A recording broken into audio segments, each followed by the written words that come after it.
orang-orang Melayu yang ditangkap pada masa tu akan dikurung dekat situ dan diseksa dekat rumah Ramsden tu. Today is all about Nina Story. Korang jangan lupa like dan subscribe tau.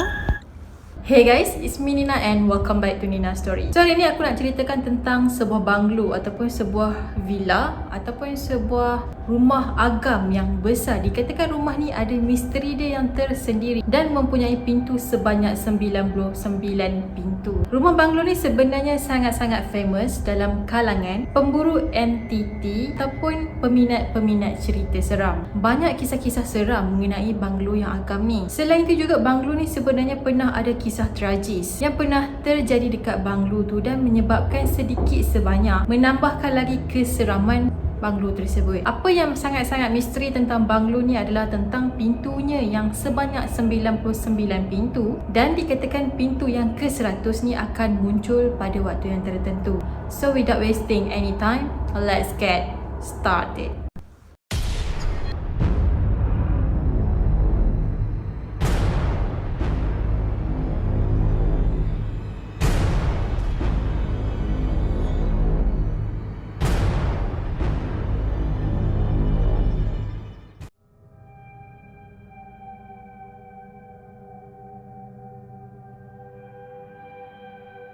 Banglo ni dikenali sebagai rumah agam 99 pintu dan rumah ni terletak di sebuah daerah di Nibong Tebal iaitu di negeri Pulau Pinang dan telah dibina pada abad ke-19.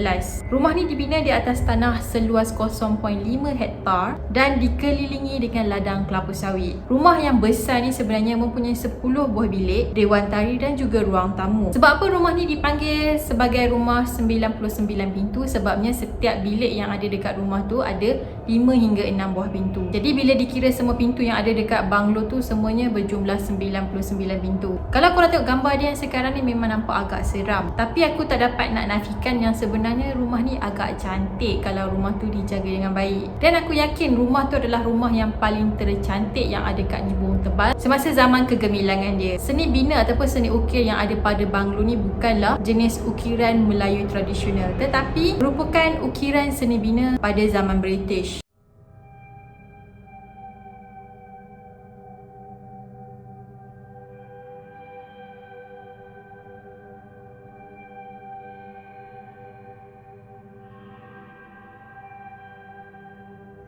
Pemilik asal rumah ni sebenarnya dikatakan ada banyak versi. Ada yang kata rumah ni sebenarnya dimiliki oleh Ramsden dan ada juga yang dikatakan rumah ni dimiliki oleh Carbot.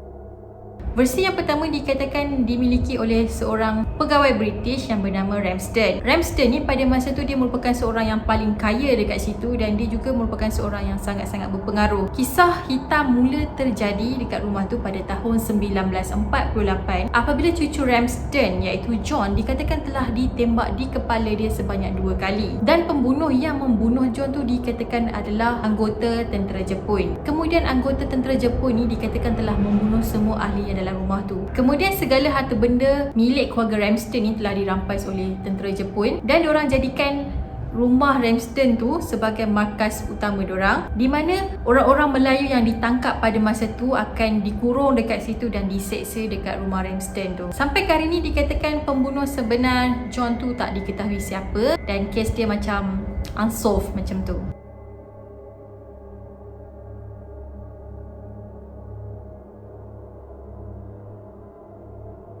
Versi yang seterusnya ada yang kata rumah tu sebenarnya milik Carbot Down dan Carbot ni mempunyai seorang isteri dan juga 2 orang anak perempuan. Carbot ni dikatakan seorang pegawai British juga yang menjaga daerah Nibong Tebal. Selain ada rumah yang besar, Carbot ni juga ada beberapa ladang kelapa sawit. So pada masa tu Carbot ni memang sangat-sangatlah kaya. Masa hari pembunuhan Carbot, ada seseorang ni telah datang ke rumah Carbot dan menyerang hendak keluarganya. Pada masa tu dikatakan Carbot ni baru lepas je daripada dinner dan dia turun tangga nak pergi ambil udara yang segar. Lepas tu secara tiba-tiba dia telah ditembak di kepala sebanyak 3 kali menyebabkan dia mati dekat situ. Selepas kejadian yang mana Carbot ni kena mati tembak, seluruh ahli keluarga dia, isteri dan anak-anak dia telah berpindah ke Australia dan memulakan hidup baru diorang kat sana.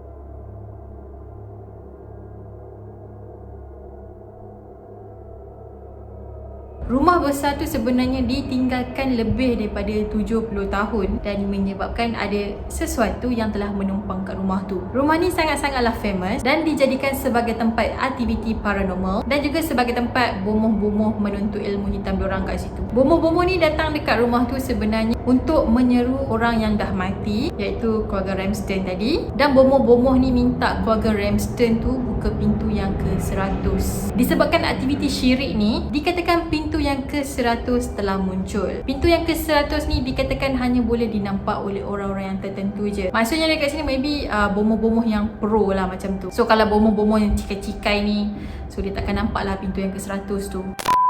Dan sebenarnya pintu ni adalah perantara antara dua alam yang mana akan digunakan oleh bomoh-bomoh yang ada kat dunia realiti ni untuk pergi ke alam lain. Selain tu juga, penduduk kampung yang tinggal berdekatan dengan banglo 99 pintu ni, diorang pernah terdengar bunyi macam bunyi gendang, lepas tu dengar bunyi macam orang jerit, macam kena pukul, dan diorang juga pernah nampak ada kelibat yang berjalan dari pintu ke pintu. Sebenarnya pernah juga ada kes rasuk dekat sini. Kalau korang ingat, dulu dekat Malaysia ni ada satu team Seekers. Diorang ni macam team paranormal lah yang mencari hantu. So diorang ni pada masa dulu ni memang sangat-sangatlah famous. Jadi diorang ni pun datanglah dekat rumah banglo ni untuk buat aktiviti paranormal. Dikatakan salah seorang daripada kru diorang ni telah dirasuk oleh bomoh yang datang daripada alam lain. Pada bulan 7 iaitu pada tahun ni, dikatakan rumah agam ni telah terbakar secara tiba-tiba dan menyebabkan sebanyak 70% rumah tu terbakar. Tapi punca kebakaran, kenapa rumah tu boleh terbakar, tak ada siapa pun tahu dan menjadi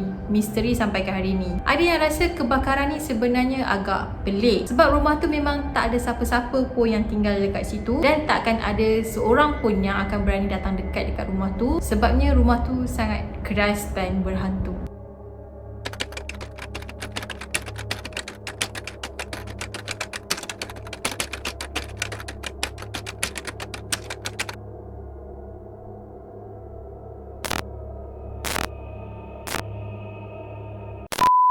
Sebenarnya aku dah cuba untuk gali lagi cerita seram pasal rumah banglo yang mempunyai 99 pintu ni, tapi itu je maklumat yang aku dapat. Dan aku harap kalau korang yang tinggal dekat di Buong Tebal tu, yang berdekatan dengan rumah tadi ni, ataupun korang yang pernah buat aktiviti paranormal dekat rumah 99 pintu ni, aku nak tahu pengalaman seram korang dekat sana. Betul ke dekat rumah tu memang ada 99 pintu? Dan ada yang kata bila diorang kira 99 pintu tu macam kadang-kadang macam cukup, kadang-kadang macam tak cukup. So macam jumlah dia tu macam tak sama. So aku nak tahu betul ke rumah tu memang ada kisah-kisah misteri? Please komen di bawah dan ceritakan pengalaman seram korang kalau korang pernah pergi dekat situ. Okay guys, that's it for today dan aku harap korang suka dengan ceritaku. Pada korang yang belum lagi subscribe channel aku, jangan lupa untuk subscribe, like, komen dan korang jangan lupa juga untuk turn on notification supaya korang tahu bila aku upload video-video yang baru. Korang juga boleh follow aku juga dekat IG dan juga Twitter. Link aku dah letak dekat bawah, korang just tekan je kat situ, okay?